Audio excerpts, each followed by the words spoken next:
Oh, yeah. Welcome to Kayak Fishing Obsessed, the KFO show, guys. If you love kayak fishing or fishing in general, you're in the right place. I got Matt Guthrie from Headwaters Adventure Company tonight. We are going to take a deep dive on deep water reservoir fishing. And so I am pretty pumped about that. I see him in the green room now. Guys, you're going to see this in a second, but he has like 50 jigs and baits he's going to take a deep dive on for us. I am absolutely jacked. But before we get there, I got some news for you. First, I want to give a shout out to the sponsor of the show, usrivermaps.com. If you're on the podcast right now and you've never been to US River Maps, head over there. Guys, this guy Jeff, he's a listener. I found if you listen to the show before, you heard me talk about it a lot. But if you're on the podcast, you're not going to be able to see this. But this is some of his work. He does hydrological maps. They look freaking sweet. And I have one right behind me of Ohio. And everybody I have on the show, if you've been on their live shows, you'll see maps in their background because Jeff does maps for them. So if you're on the podcast interested in a piece of artwork like this, get $35 off. That is the coupon code if you go over there. And Jeff, he just texted me this morning. He's like, hey, man, my printer's down. I'm a little bit behind, but I will get to these for those who are interested in them. So thank you, Jeff. Also wanted to here in a month, guys, the Knuklhed bass fishing series kicks off. If you haven't heard about that before, it's a tournament where you can win a chance to fish on my team as we face off against Fluke Master, Hoover, Creek Fishing Adventures, Alex Rudd, Fishing with Gramps on Veterans Day weekend. So if you're interested in that tournament and a chance to win, it's a really low entry fee of $15. And really quick, let's head over here. Here's already people already fishing in May. We got Ben Smith, Bill Alton, Brian Converse, Calvin Johnson, Colton Cox, Don Butler, Eric Barzak, Aaron Blank, Jesse Kisner, Tyler Gallagher, and I have this banner so I can't see the rest of them. Suzanne Tyson and Tammy Sanchez. If you want to fish in that tournament, it's a CPR tournament, starts in May. So go ahead and sign up for that. I will throw the link sometime in the comments here in a little bit. But if you already signed up for that, thank you so much. It's going to be a blast. So pumped about that. All right, let's go here. We got some more news for you. Tonight I am instituting something different that you've never seen before. This is going to be the Cass Cray giveaway. So we had Cass Cray on the show just a few weeks ago and loved him so much. He's only like 15 minutes down the road from me. And so we had breakfast together and he took me over to a shop. And this is what we're going to do for you. If I get anybody on the live show to become a YouTube channel member, we're going to give you a $10 gift card to casscray.com. So if you're interested in that, I think like my lowest tier is like $2 a month. And so you already get almost the entire year's value back right away.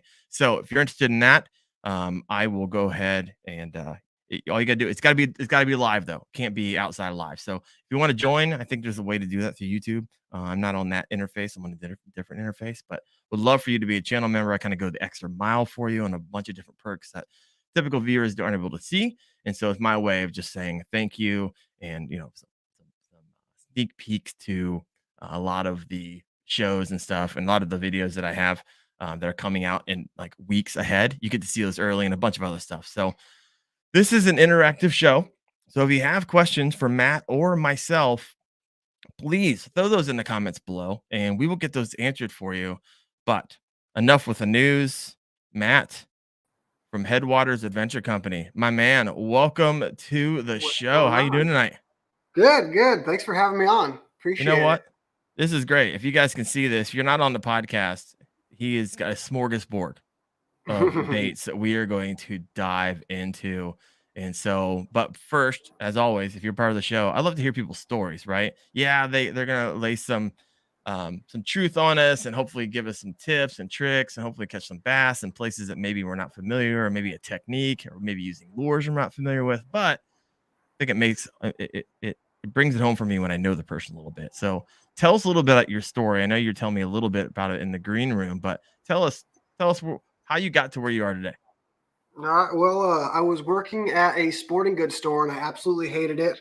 I was an obsessed fisherman for a long time, kind of fell out of it from when I was young and got into skateboarding. And then as I started getting older again, I just redoubled back into that. But I went to buy a fishing kayak at our sporting goods stores. They had the cheap ones, and I wasn't really into what those were. So I called our local kayak shop. Our closest real one was in Lodi at the time. I was living in Sacramento. And I went down there. I told him I wanted something for oceans, rivers, and lakes. He's like, I think I got the perfect one for you. Come on in. It's a demo, so it'll be cheaper. So I went in, and the guy's name is Dan. I'm sure if you guys watch kayak videos, you've probably seen Dan from Headwaters Kayak. And I walked in, he showed me the boat. And the weird thing was, after he sold it to me, he made me go out back and do my own rigging on it. So I put an anchor trolley on my own boat, like right after I bought it. And I was back there like, this is kind of weird. And before I left, he was like, you're really passionate about this. Do you want to work here with us? And I was like, yeah, that's what I'm doing now. And so that worked out. And I've been working in a kayak shop since. It's been about roughly 9 years now. That kayak shop, Headwaters Kayak, did close down with COVID. There is Headwaters Kayak as far as not distribution. He's a rep for many different kayak companies and other water sports companies, and he still does his YouTube videos, his reviews, and things like that. So definitely check him out at Headwaters Kayak. And then I'm working at Headwaters Adventure now, which is, long story short, kind of connected, not the same shop, but we're up here in Redding, California. And yeah, still doing it. It's as close as I wanted to get to a real job. It's nice working somewhere where I get to bring my dog to work. We're selling people fun. Everybody's happy to come see you. And that's not what I can say about every other job out there. I'm into that. I hear you there. Real quick, for those of you who don't know where Redding is, and we're going to be talking about where he fishes, which is right around there. This is Redding, kind of Northern California. And what is it? Lake Shasta there. There's Whiskey Town. Mm-hmm. Keep going. Yeah, you got a river. There's a bunch of good lakes. And so the river's underrated. And I don't know how many people you got watching from over here, but so on the river, like I said, I was telling you in the green room, it's world-class trout fishing. Like, the trout fishing is absolutely incredible. And I'm multi-species. I don't care what it is. If it wants to bite, it wants to wiggle, I'm game. But there's spots, largemouth and smallmouth, and crossbreeds all in the river up here too that nobody utilizes. And if you could figure them out, I've got 7-pound bass out of the river here. I got a 6-pound spot and 4-pound smallmouth, and that's literally in the backyard, and nobody utilizes it. What? Why? Makes me mad. Because they're all fly fishing. Everybody up here is fly fishing for trout, like 90% of them. Really? Which, it's fun. I do that too, but they're huge, because you told me they're all catch and release, and so they just get bigger and bigger and bigger. Yeah, so you'll see a lot with like hook marks in them, but they're absolutely gorgeous fish, and you get a lot of variety in the different colors. They consider them all steelhead since they're over 16 inches, a lot of them. But my biggest one right now is probably 23, 24 inches, and it was built like a cinder block with a tail. Like, it was just a rectangle and then down to a tail, and it was the burliest trout I've ever caught. It was awesome. That is amazing. All right, so the unique thing about you, and you've been working in a shop, so you see every piece of gear, just about every kayak.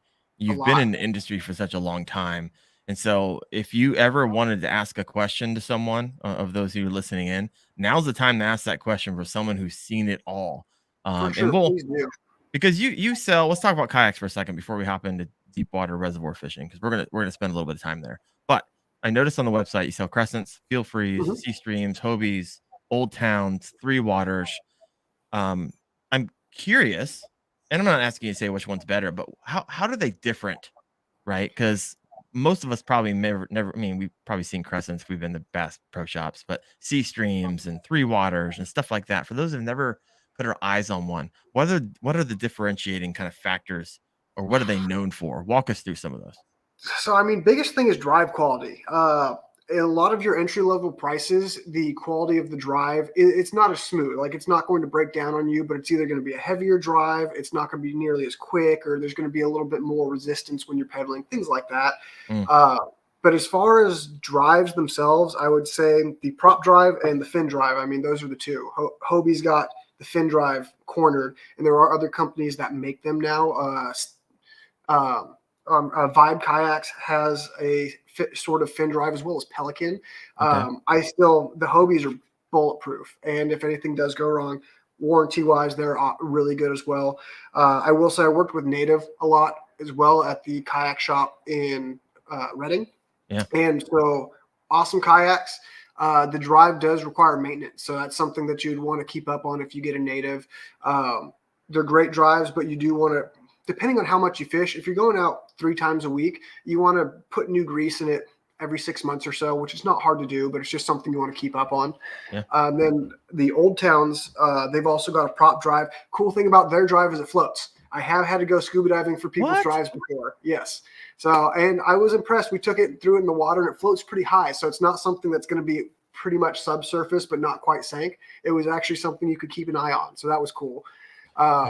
They've got some cool boats.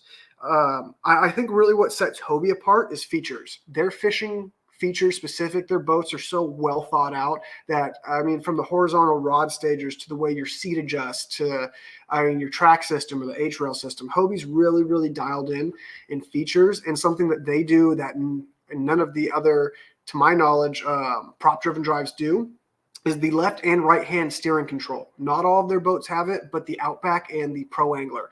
And that's the biggest thing for me personally, because like probably many of you, you're probably bait casting on one side and spinning reel on the other. I have gotten used to fishing both hands. I used to buy cheap reels on Facebook just so I could get cheap stuff. I'd tear it apart, fix it, lube it, clean it, put it back together, and then use them or sell them. So I'm pretty ambidextrous. But long story short, you set the hook here and you're reeling on this side, your handle needs to be on that side for you to do stuff. Because if you have to do this and mess with it here, it's way harder. So having a handle on both sides, I think, is probably one of the biggest things in a pedal kayak. There's tons of good paddling kayaks out there too. I think Crescent's one of the top of the line, but when I say that, there's lots of other boats. Your performance and paddle ability to your stability is where they really differ. So something like the Feel Free is actually what I started. My first kayak was the Moken 12.5, and I got it again because I wanted to do oceans, rivers, lakes. I took that thing absolutely everywhere. I caught sharks out of that boat. We were on catfish at midnight, or not. We were on Clear Lake at midnight catching, 13-pound, 15-pound catfish. I had it down this delta, down the American River, down the Sacramento River. It's like, that is a boat that you could do anything on. A little bit slower, easier to stand in. And that's where you get a lot of your, who are you selling it to, or how do you fish? If you're not going to be standing a lot, something like the Crescent is a more efficient paddling kayak, where something like the Feel Free, I would say, is the more stable kayak. But then you get into primary stability and secondary stability, and I wouldn't say it gets complicated, but it's something you definitely want to think about. Is we get guys my size that like, I need the most stable kayak, and when you do, you're not getting something that moves through the water well. Like a very popular kayak from Three Waters is the Big Fish. They've got the 105 and the 120. If you were worried about stability, that is the boat for you. Doesn't paddle super fast. It's not as efficient, but it can carry a lot of weight. And if you're a larger guy, it's a great boat. But again, I get guys my size. I'm 5'10", 170 pounds. It's not necessary. And you lose so much performance in going with something like that. Like, it's definitely got its spot. There's some people who would prefer that or need that. But definitely, if you're thinking about buying a kayak, think about your own balance, your own size, and then I personally say go with the most efficient thing and learn to be stable in it. When I first started, I took the kayak out without fishing gear, and I stood up, and then I stood up and paddled, and then I took one rod out next time, then I stood up and paddled, and I'd cast. And the scariest thing standing up in a kayak is the hook set, because I have almost thrown myself out of the kayak a handful of times on a little over enthusiastic hook sets. Oh, you mentioned the Propel drive. I have a Native Slayer Propel 10 and a Bonafide P127, both of which take the Propel drive. And if you're worried about that, any of the maintenance stuff, I have a 6 series video series on how to maintain that stuff. It's fairly easy, and if you like working with your hands, that's a solid, once again, bulletproof pedal drive. So that thing's freaking rocks. All right, guys, I got a question here for you. Let me see. I got them all starred. Lost in tackle. So there's no maintenance on the Hobie drive? Question mark. When I first started working with the Hobies, I asked the same thing. Is there maintenance on Hobie drives? And he's like, is it doing anything? No, don't mess with it. That's what I was told. They do sell a specific Hobie lubricant, and that's about the only thing I would put on it. If you're fishing in the salt, rinse it off with warm, fresh water when you're done. But besides that, if it ain't broke, don't fix it. That's kind of the gist that I've gotten with the Hobies.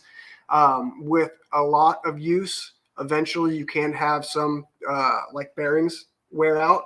Those get replaced. But for the most part, if you're not having issues with it, it's not a constant upkeep. Yeah. All right.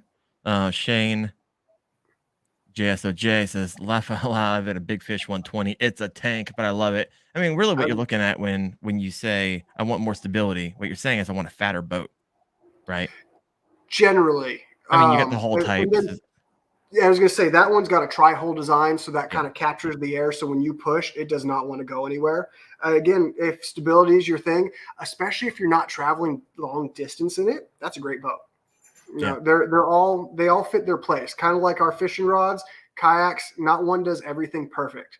You've got to have 20 different rods to do everything perfect. Yeah, right on. Bucktail says, same. How do I make kayak more stable? Me, learn to be more stable, right? Seat time. Seat time is a big thing. I am not a big fan of putting pontoons or outriggers on boats. I have done it for people. I do all of the rigging and installs here. I'm not a big fan of them. If you're a really big guy and you need it, do it. But if it's something that you're still pretty new to your boat, seat time, take it out without your gear, learn what the boundaries of your own kayak are, because that's the biggest thing. Go out and flip it, depending on where you are, if the water's warm enough. Go out and flip it and get back into it and just see where your edges are. Because I was talking earlier about the Crescent kayaks. The only kayak that I actually own, because I do get to play with all the toys, is their little 10-foot ultralight. And I have a video on YouTube of that with the Headwaters Adventure Company that I'm working at now. And I am standing on 1 foot on one side of the kayak with water coming in over the side of it, and it's still not turning over. So there's a spot where you're safe. You just have to learn where they are. And the reason I kind of did that is I was in the Hobie Pro Angler, and I was doing a lot of fishing out of that last year. And then I went to a small pond, and I took my little boat out there, and I had a 7-pounder on, and I lifted up the rod, and I reached over for it, and the boat turned so far that the side of my pant leg got wet, and I was able to and center myself and not turn it over. And that's where I was like, that's your secondary stability. How much can you get away with before you flip? Do you sell bona fides there? We don't. So bona fides and natives, they come out of the same distribution. Right. And we sold them when I was in Lodi, but here at this store, we don't. It's hard to carry every brand because they're all competing with each other, which they're all good stuff. Like I said, they all fit their niches, and everybody loves their own, whatever you might be partial to, but it's just hard to carry absolutely everything. Yeah. Now you mentioned a second ago that you said, hey, I'm not a big fan of outriggers, but you didn't share why. It makes your kayak slower. Again, efficiency. Me personally, I lean towards more efficiency and less stability. Yeah. That was all. They work great. Sure. Absolutely. Count 22 got a question for you. Any tips or suggestions for fighting the wind? It depends again what boat you're in. Like the not the Pro Angler, the Big Fish 120 in the wind. There's not much you can do about it. The whole design of your boat is going to matter a lot. A little bit of rocker, so kind of that banana shape that you get, that's going to either ride over or through the waves a little bit better. But for fighting the wind, man, get a light paddle. Another thing you could do. So the offsets on the paddles, I never ever use them unless it's really windy. And then I will set it as far as it goes. So when you take a paddle stroke on one side, the blade is actually cutting through the wind on your top side instead of catching wind on the back side of it. It's the little thing, folks. The little things. I was going to say, I hate explaining things. I'm more visual. I can run and grab a paddle, but definitely if it's real windy, change your offset and watch how you're paddling. It'll help a bit. Yeah. All right. Got a few more questions. We're gonna hop into the meat of this live show and talk about deep water fishing. But mainstream fishing, what is this? What is this comment? JT Fishing with Gramps just signed up for your team on the Knucklehead tournament. You're killing me over here. I need someone to. If you like to lose, mainstream, that's fine. You can go over to Fishing with Gramps team. I'll see you down there on Veterans Day weekend. all good fun. All the people we're fishing against are like friends of mine, so this is gonna be That's gonna be a great. good If you time. can't talk a little shit, it's not as much fun. I don't say JT was here a I saw him hop in, but he must have hopped back out. All right, I got a question for Army Outdoors. He says suggestions for someone who wants a good beginner kayak as a backup or alternative to fishing out of a boat. First thing I would ask would be a height and weight. And then again, I would kind of point you towards, if you're not looking for pedals, if you're just going to do something that you're going to go out and paddle and use now and then, I would check out the Crescents and the Feel Frees. Yes, it's what we carry, but as far as use, I've used a lot of kayaks, and I think those two really fit a good section for beginners. So again, your Crescents are going to be a little more efficient if you feel you need a little extra stability. The Feel Frees are great. They've got the Lure, which has a highly adjustable seat. And again, the Moken, less adjustable, but that's going to be your more do-everything boat. Yeah. All right. Solid. And one last question here before we hop into Deepwater Reservoir. Two-part question for Matt from Appa Angler. Was it awkward, and how long did it take you to get used to the Hobie pedal drive? I know it is more of a pumping action with your feet rather than, that typical rotation, the bike pedal type deal. That is actually a great question because, so like I said, the first shop that I worked at, we carried natives. Like that was our pedal drive boat. And so I spent a lot of time in the Slayer 10 because that was one of my favorite boats for the Delta, 60 pounds. Oh, yeah. In the Delta, they try to make you pay boat launch fees for your kayaks, which is ridiculous, and I'm cheap. So I would park on the levee, take my 60-pound boat, walk it down the levee, put it in, and go. I love that boat. Anyways, going to the Hobie, so they do have their reverse, but it's on a pull cord. And Right. what I kept finding that I would get into, especially fishing in the river, is I'd be coming up to an obstruction, and my first thought in like a native is pedal backwards quickly. Right. But in the Hobie, it was just pedal quickly. Oh no, I need to pull this cord because I started shooting at what I didn't want to go at.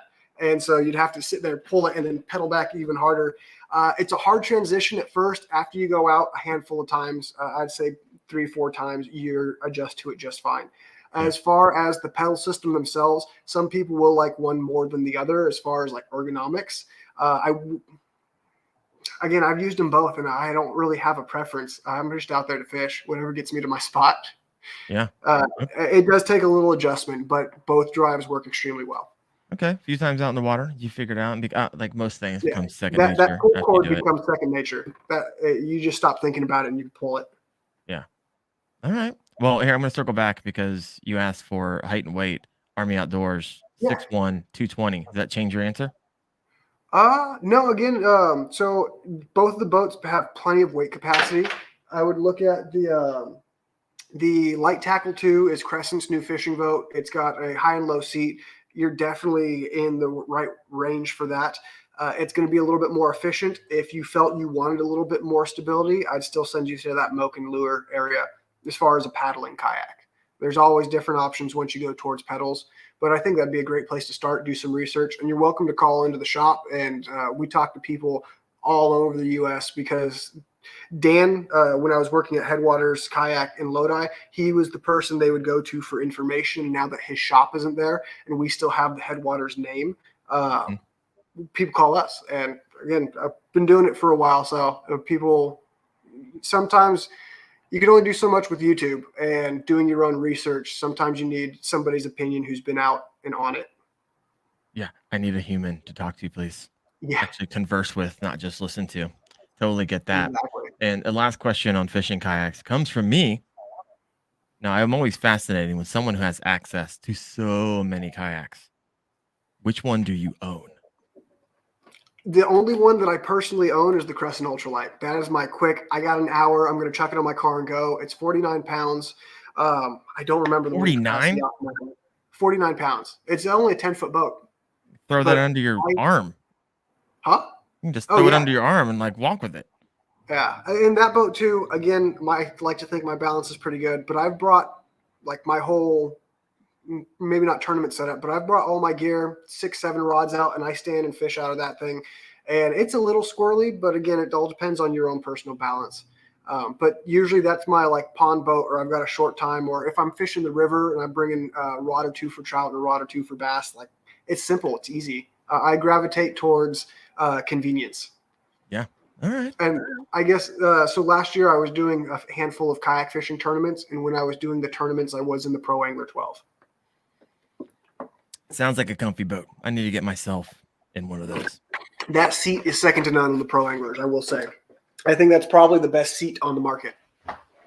My wallet started crying because I keep, it's one of those things. I got a demo one right now. I'll be right over. We'll sell the demo one. Love it, love it. All right, here I got a comment from Army. Say, I like getting all kinds of suggestions. I'm sorry. I'm on Gramps' team too, but I'm a U.S. Army soldier and we are veteran brothers. Hey, you know what?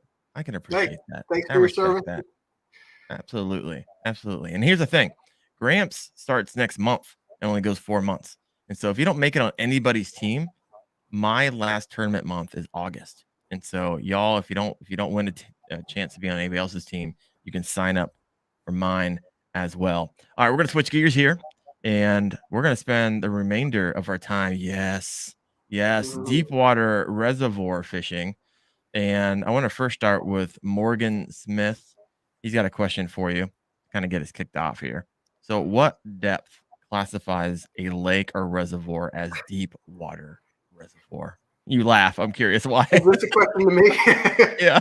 So I grew up and I was fishing around the Delta a lot. Like that was where a lot of my bass fishing was. So I had not caught a bass out of like 20 feet plus ever until I moved up here.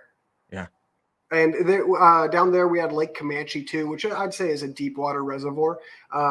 But again, we'd go fish shallow. It's what I prefer. That's why this is kind of a fun thing because the last 2 years I've really had to adapt to fish to catch them out here, and it's not doing what I love to do. Jigs are my favorite thing, but it's not how I personally prefer to fish them. But I figured it out enough to put fish in the boats, and that all again depends on time of year.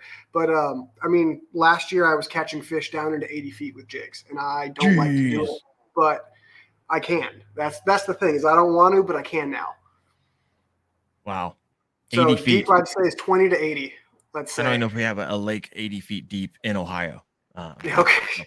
I was just down in Tennessee, and it is a unique way of fishing, right? It goes steep and it goes fast off the banks. I'm usually fishing shallow, fishing lilies. There's no such thing. Yeah. Even the do nothing banks, I like target casting. Delta, wood, weeds, reeds, rocks. The do nothing banks and the steep bluff walls were weird to figure out. It took a while. Well, let's where do we start? My goodness. Yeah. Let's continue in the vein of the conversation. When you hop on a deep water reservoir, tell me what you're looking for. Where are you going first before we hop into like the tactical? So everybody's got graphs, and most graphs have maps. First thing that I'm looking for, it also depends on a little bit time of year. As spring's coming up and they're heading towards spawn, you're looking for bays that they're going to gravitate towards. And so if you're searching, you'll look at the points and the other contours that you might see. On a steep bluff wall, if you have something that's really, really steep and changes contours quick, and then a nice flat spot or something that's tapering up a lot more slowly, they want that change. And it's a great place to look if they're going from that real deep water haunts. Like I said, some of these will live out in 80 feet throughout the winter and then start moving up, either up vertically or moving up towards the flat where they're going to gradually move up. I like points. Fish are always on points. That's kind of the first place that I usually start. I also have a bad problem is I can't wait to get to my spot. So I was like, I'll make a cast here. I'll make a cast there. So that'll give me clues sometimes too if I hook up sooner. But most of the time, if I had one place to start on a point.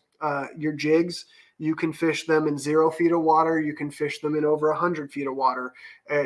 They're very versatile, and you don't need a whole lot. You could have 1 or 2 color jigs in a handful of sizes and cover all of your bases. And just like the kayaks and fishing rods, they're not going to do everything perfect, but it would cover your bases. So I absolutely suck at jig fishing. I mean, abysmal. I have a ton of them, right? But when I do throw them, I even know how to fish them. But maybe I don't know. I'm doing something wrong. Sounds like a confidence issue.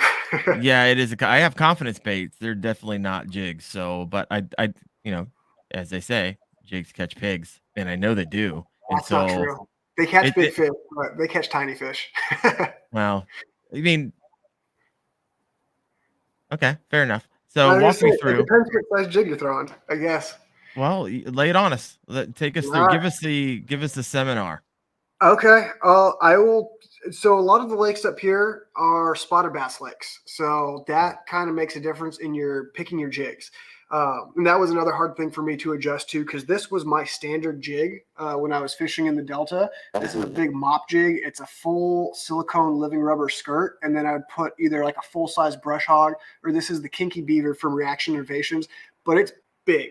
I mean, not Chunky. quite the size of your fist, but not far from it. Where your standard size jig is something more like that guy, which is also a living rubber skirt. So that makes a pretty good comparison. So coming up here, I had to kind of downsize. The fishing looks it like it. isn't all that different. But where I'd start too, and I call these jigs too, and maybe some of you won't agree with me, but get yourself some football heads, some bare football heads, and get hula grubs. I think that's the best way to start, and that's honestly one of the things that I use the most. The Gary Yamamoto 5-inch hula grub. This thing is money everywhere. I will use it largemouth, smallmouth, spotted bass. It does not matter where you go. The fish eat it. They have it in a 4-inch and a 5-inch. Kayak makes some cool ones. I think they're called spiders. They make them in a 3-inch, some itty bitty things. You got really clear water, really pressured water. I like the 5. I'll use anywhere. The hula grub? Yeah. Oh, I'm making you open up a package. My bad. It's not a fresh pack. I go through these pretty Right, regularly.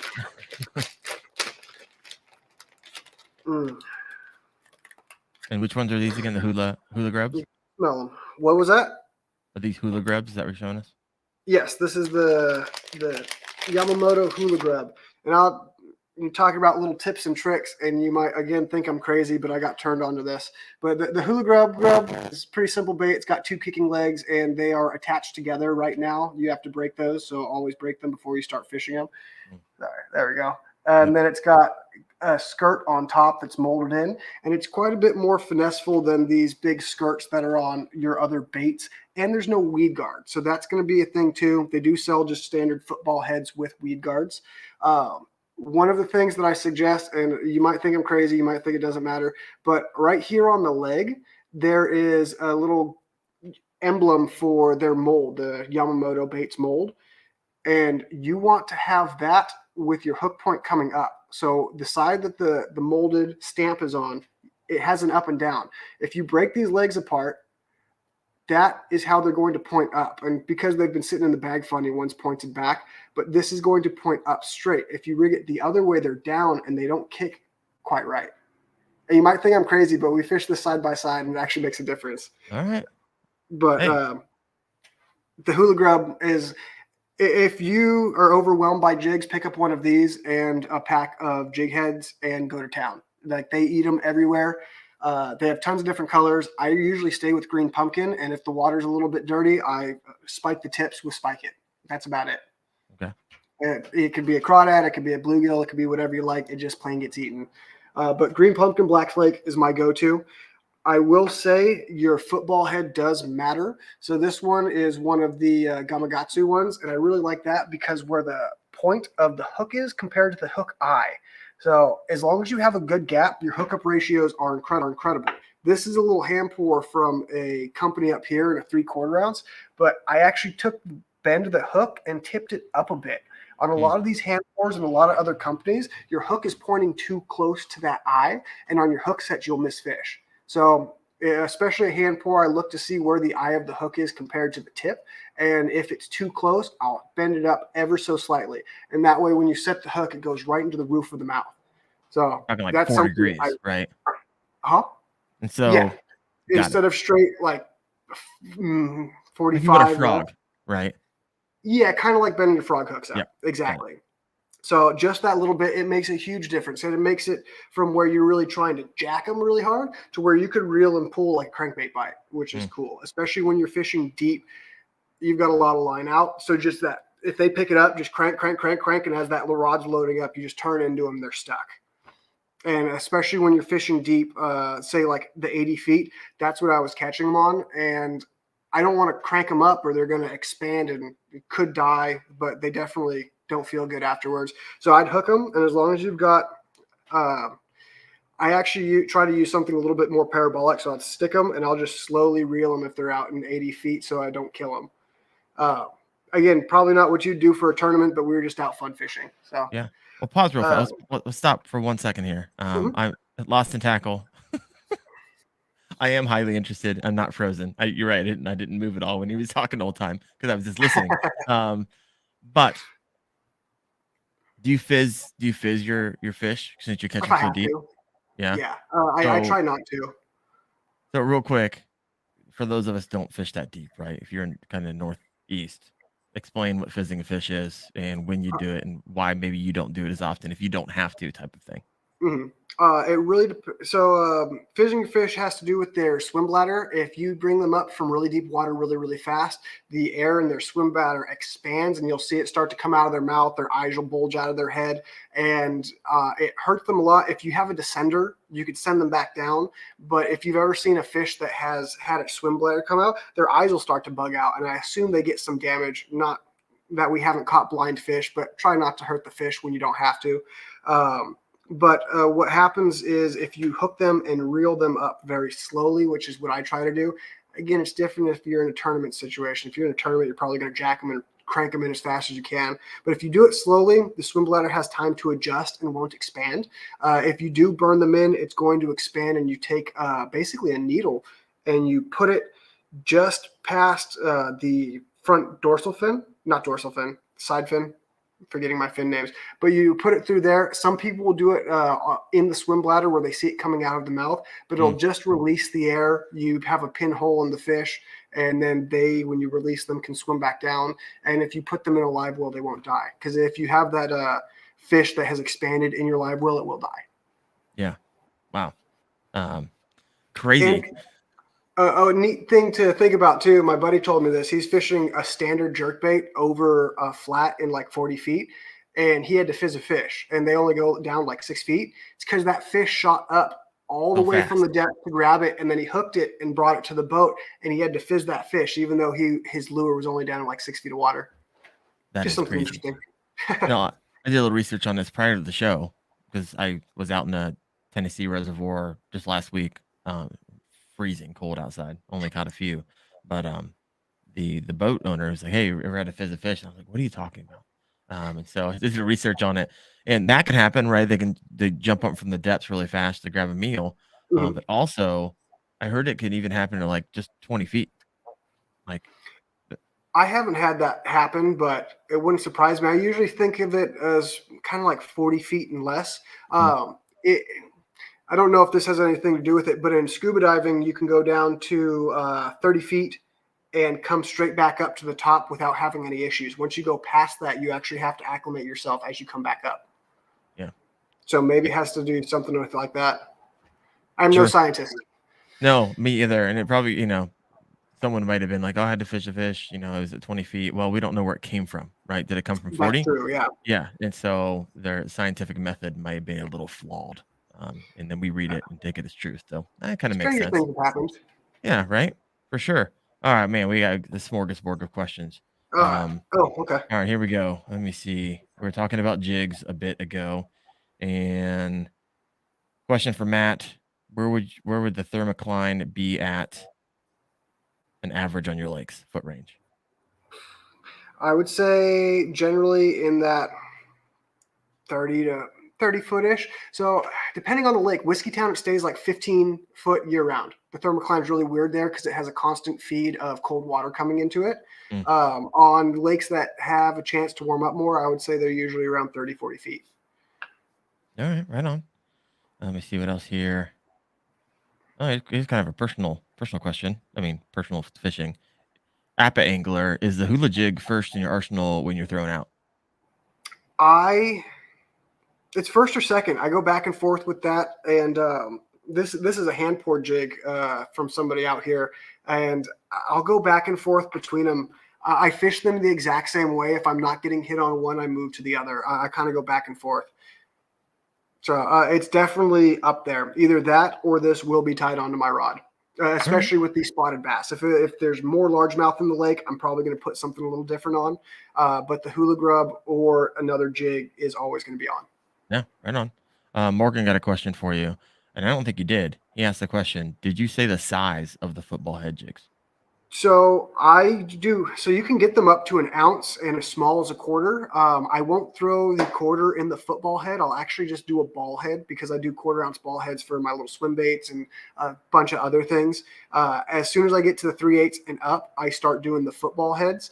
And I like the half. Half's kind of my standard. You could fish it in 10 feet of water down to, depending on what you're throwing it on, down to 50 feet. Mm. That was something else I was going to talk about too, is throwing it on casting gear versus spinning gear, especially with the hula grub and an exposed hook.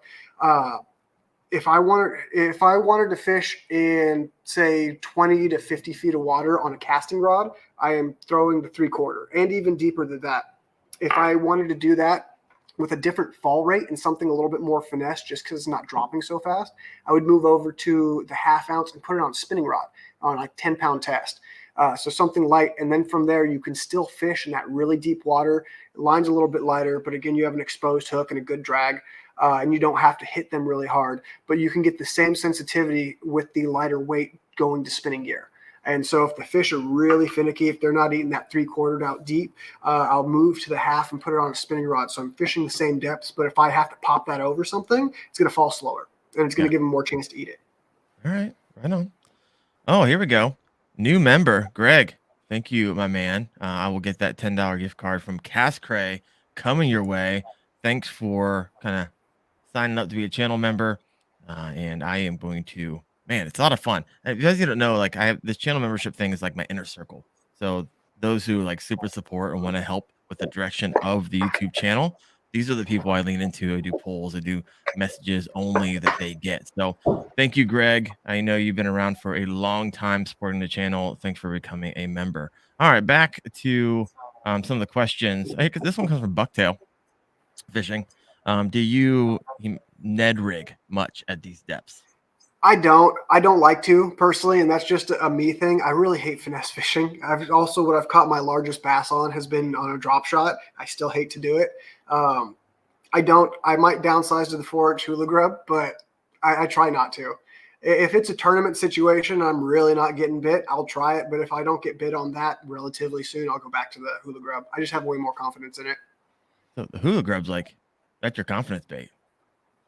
Yeah, I would say so. I've just, when the bite is tough. I mean, last year when we had the tournament up here on Shasta, it was hard. And a lot of people came in without limits. And the first Mm. day, I came in with a halfway decent limit. And in the second day, everybody was struggling.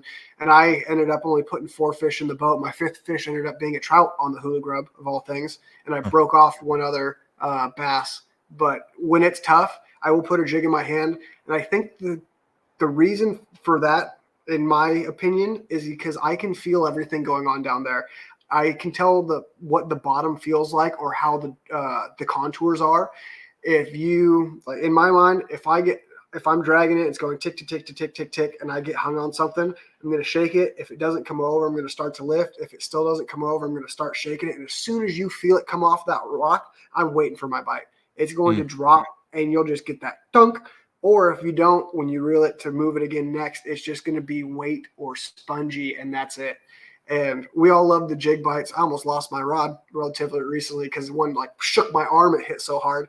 But like that's what you want. You want to feel that tick or have them rip it off out of your hand. But a lot of times it's just spongy. A lot of things it's not quite right. Yeah. Especially with that heavy weight, you can tell when it's not quite right because you're not feeling anything. Right. No, makes sense. Makes sense. I like it. So keep walking us through because I think you've touched maybe like 30% of your Yeah. jigs in front of you. um, So keep. But the spinning rod and the casting rod, I would say just change your weights, because if you're going to fish something finesseful, like he was saying, this is kind of my negative. This is what I'm going to throw when it's hard, and dropping down the weight size will get you more bites if you Okay. can, if you don't have the breeze. But going from there, you do have different jig types. I mean, there's both football jigs, but you got a silicone skirt versus a rubber skirt. The rubber skirt is going to have more action because the rubber skirt floats. When that hits the bottom, those are going to sit there and do this, where when this hits the bottom, the skirt tentacles are going to lay down. And you're still going to have some secondary action, but this it's called living rubber for a reason. When it's down there, it's kind of undulating. If anything, if the bass comes up to it and stops, that water movement is going to still wiggle these. Yeah. So that's a big thing. With the living rubber, though, it is more buoyant. So where you're throwing a 1/2 ounce jig in a silicone, you might want to go to a 3/4 in your living rubber, because this is a 1/2 ounce, my mop jig, but I would fish this in like 2 to 5 feet of water when I was in the Delta, because it falls so slow because it has all that buoyant material and a big trailer. I have never thought of that before. Yeah, the living rubber is a Never. big thing. And then you've also got, so this one's living rubber, and I'm going to try and show the camera, but the strands are a lot thinner. So you're going to get more movement, and it's going to sink faster than these thicker stranded rubber strands. Things So to be on the lookout. Yeah, and I've got some like this one. You can't quite tell too much. This is a swim jig, but it's got silicone and living rubber, so they do have 1/2 and 1/2s as well. So which one? I mean, is there a price difference? You would think the living rubber would be more, being that the action that it provides. I don't think I look. I don't think I look at it, honestly. I just buy them. Yeah. Not that I've noticed. Not something outrageous. Yeah. Okay. But I would say for a lot of the fishing I do, a green pumpkin, or this one's actually like a sculpin color, and a green color or a brown color are my go-tos 99% of the time, because your browns and your blacks are dark enough in dirty water that they still silhouette if you have just like a full brown, where once you get to something like that sculpin color, they're not going to see it. So in the dark water, the browns, blacks, purples, if there's largemouth, and then I know he's talking about Ned rig. Everybody knows a PB&J Ned rig. There's a PB&J jig. Again, more so for the spotted bass, but my color selection stays pretty simple unless, again, you start going towards fishing jig, shad spawn, or if there's a lot of shad in your lake. If I'm on the bottom, though, brown and green's my go-to. I keep it very, very simple. Nice. Now, typically, are the reservoirs you fish, they're fairly clear then, I would imagine, if you're using these natural colors. Fairly. Right now, with all the snow and the rain that we've been getting, they're actually pretty dirty. And so, again, I'm probably going to go with that brown jig or a black jig. And on my trailer, I again, stay pretty much green pumpkin, but I'll spike the tips. Put some chartreuse on there, maybe some orange. How do you spike them? Huh? What do you spike them? You got like a certain paint or something? Yeah, the dip and glow sort of stuff. I actually like the pens because you can get like a 4-pack of different colored pens. Yeah, something I never really thought of. Garlic flavor. And then depending on what you're fishing, obviously most jigs are going to have weed guards. If you can get away with it, don't throw a weed guard. You'll hook up way better. Again, you don't have to jack them so hard. You can really just sweep into them. So that's food for thought. Did you buy those real quick? Did you, I don't know if I've ever seen a jig without a weed guard, like all that hard plastic on there. Do you cut them off or do you buy them that way? Are they out there like that? I've done both. So this one, like I said, is a hand pour, and the guy actually will make them with or without weed guards. Nice. Yeah, and there's some on the shelves like that as well. They're just a little bit less common. But if you take a pair of scissors and cut it really close, that works too. Yeah. All right. So do I see some bladed jigs on there? You do definitely see bladed jigs. And real quick, before I get to those, like I was saying with the mop jig, I will throw this if there's more largemouth. And then also as the spawn's coming, they really want to feed on crawdads because the shell has a ton of minerals in there that help their eggs develop better. So everybody's spring is orange because they're starting to feed up on crawdads. And that's why the minerals in the shells actually help the eggs develop. So the bigger meal you throw, the bigger crawdad you throw, the more nutrients they get. So this is a great bed fishing bait. It's great pre-spawn bait. It's great if you have largemouth around. If you're doing spots and smallies, downsize that jig a bit. Sorry, sidetrack. No sidetrack. This is good. Mainstream fishing says Beast Coast owner Sniper Jig has no weed guard. So if that's something that you're interested in, you can go check one of those out. Sweet. So bladed jigs, what were you getting at? Or just no, I really just. I think I saw some down there, and of course, everybody right loves the bladed jig, and everyone gets all riled up about the nuances of the blade and the vibration and how fast that gets going, or if it dies out. So I think you've shared with me that you've tested a lot of these, even side by side on some of them. Love to get your take. So a lot of what I throw is Z-Man. Picasso's another great one. And then there's a few guys around here. support a local guy, but a Foolery Fishing makes these guys, and these are a sweet little bait as well. And then there's the guy who makes these big mop jigs. I don't even know if he makes them anymore, but Hooligan Fishing are just some smaller companies. But the Z-Man's generally what I fish, and I really like their standard one, like their regular good old-fashioned first chatterbait that came out, and then the jackhammers. I will say that they are, I don't know if I'd say worth the price, but they are a good bait that really does get bit. And the cool thing about those is you can get them in bigger sizes. I have some of those up to 1.25 ounces. Again, fishing deep water reservoirs, your chatterbaits are not just in the first few feet of water anymore. You could fish them down to 20 feet with those. So chatterbaits, I mean, we got shad, we got bluegill, we got overcast, windy days. It's, do you throw a spinnerbait or do you throw a chatterbait? Here, I throw a spinnerbait more, and that's just me. I know I've got them out here. Again, coming from the Delta, I was so used to throwing them in grass or around structure or around some sort of cover. A lot of guys fish them like crankbaits around here on riprap and open banks, and it freaks me out. But now all our water's back up, and we've got obviously boat docks to throw them at, and we're going to have water in the trees and stuff soon. And all that grass that has been growing on shore, the weeds, I don't even know what they are. It's not an aquatic grass. It's a weed that's died, and so you've got these brown stems everywhere. I'm going to throw them through that for sure, because those fish get in there, they come through everything really good, they rip through everything really good, and they just outright get eaten. The big thing with chatterbaits is you want to make sure your blade, the starts fast is one thing, but as long as you can snap it and get it going, I just hate when they stop all of a sudden mid fishing and they'll pick back up. I want it chattering the whole time. That would be my biggest thing. Why would that happen? You wouldn't think that it would. I mean, obviously, if you're slowing it down, but is there a design flaw?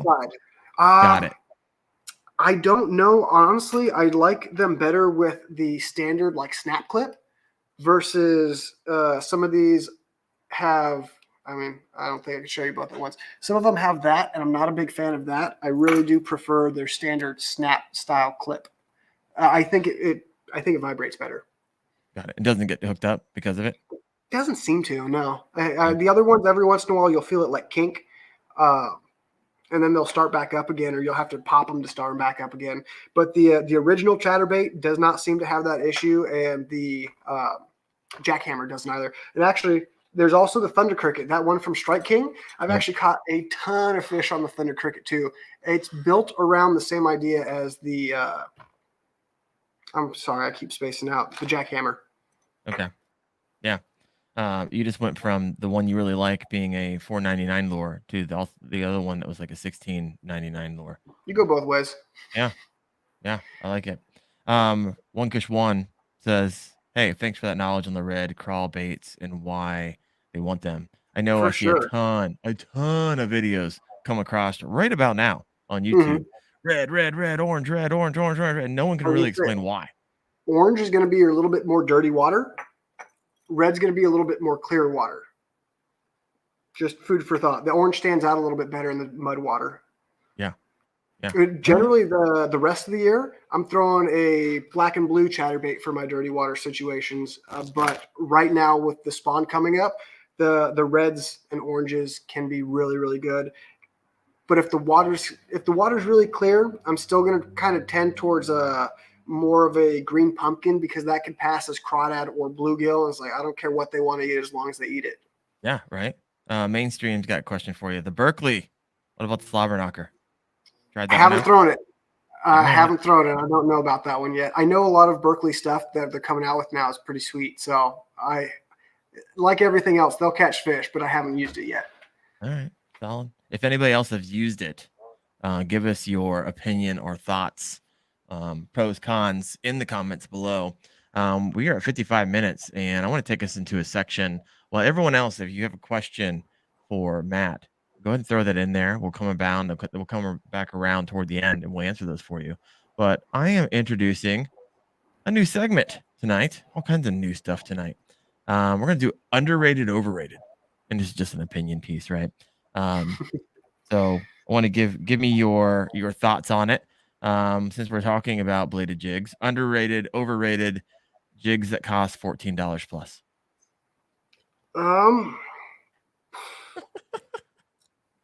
I will say this. I got a buddy who is an absolute hammer on the Delta, and I believe he was throwing the original chatterbait. And this is one of those people, everybody's got their fish stories, but the person who you actually believe, he said he lost one about 16 at the boat because the hook opened up. As you get into the higher quality baits, you do get into higher quality hooks as well.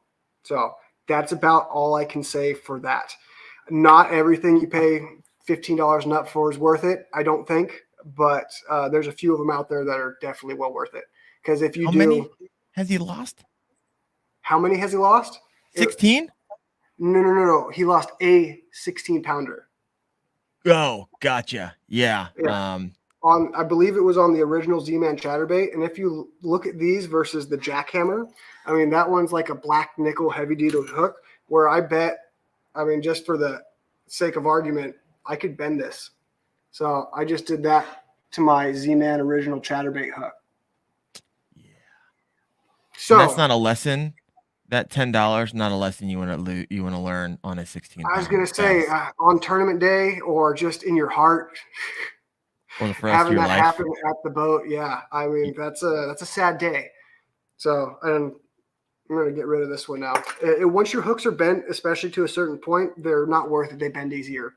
Like I said, that's why with the frog hooks or even with these, you just do it just a tad and be cautious with how much you can do it. If you bend it up, don't bend it back. Like, don't start doing this. They will break on you.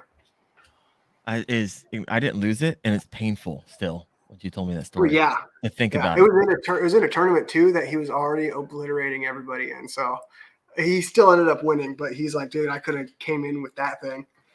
Oh my gosh. All right. I always tell people spend an extra dollar, a couple extra dollars, get quality hooks in general, but that translates over into those prices. That's why they fetch those prices, because it's top-notch quality. Yeah, it depends on the quality of your fish too. If you got, up to a 5-pounder, run it. I don't think it's going to matter. If you got a chance of hooking into one of those ones that'll make you lose sleep at night, invest in the higher quality gear. Hey, solid advice. Thank you for that. I like it. Overrated, underrated. Old Town Autopilot. I'll give you the good and the bad. It's definitely, I wouldn't say overrated because it's an awesome boat. Super comfy. Spot lock is awesome. The motor's placed far enough forward to where it acts like a bow mount trolling motor as far as spot lock goes. Downside to it, if something happened to the motor, or if your battery died, because I haven't really heard of anything happening to the motor, you have to paddle that thing. And that is another one that's going to be a barge to paddle. What's nice about motorizing some pedal drive kayaks is then you have the option of pedals or power. There's obviously more stuff in front of you. The Autopilot do have great deck space. Like you got tons of room for activities. So I can't say that it's overrated, but if you're looking for something that's a little bit more boat-like, or if you're like a tournament guy, all I'm doing for this is fish. Go for it. I mean, they're a sweet boat. It is a really nice kayak. They got it set up very well. So properly rated is kind of your properly rated. Again, I wouldn't say one's better than the other. That's really going to be the person, the buyer, who dictates that. Yeah. What's right for one person isn't right for everybody. But Absolutely. It's a sweet boat. All right. Underrated, overrated. Glide baits. I saw that you guys sell the S waiver, and everyone's like, I feel like everyone and their mother's buying glide baits now. Give me your thoughts. Not underrated. Oh, no, not overrated. Sorry. Okay. I misspoke. Glide baits are awesome. I will say, depending on the glide bait you get, you have to, I wouldn't say do modifications, but let's say the S waiver right now, from their original ones to the ones that they have now, they've souped up the split rings and the hooks, and they swim different. So if you take one of your if you bought an S waiver in a store now and put a little bit lighter wire hooks on it, they actually swim better, but you might have to get some of those sticky little lead tape pieces to adjust how it sits. But my favorite S waiver is one of the original ones because it just flat out catches more fish. So don't think that everything on the market's perfect. Tweak it a little bit, play with it, because if it seems like it's swimming wrong, it's like, why does everybody like these? It just swims funny.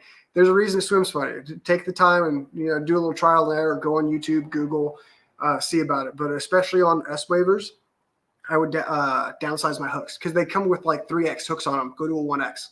All right. stand by that.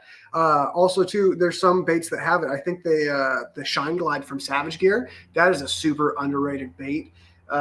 It's a bigger profile.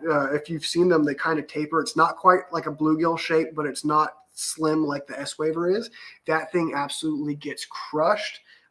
They have a smaller hook, but it's still a stout hook, and they swim great. I will say my tail fell off. So I've heard of a few people having that issue, but they still eat it without the tail.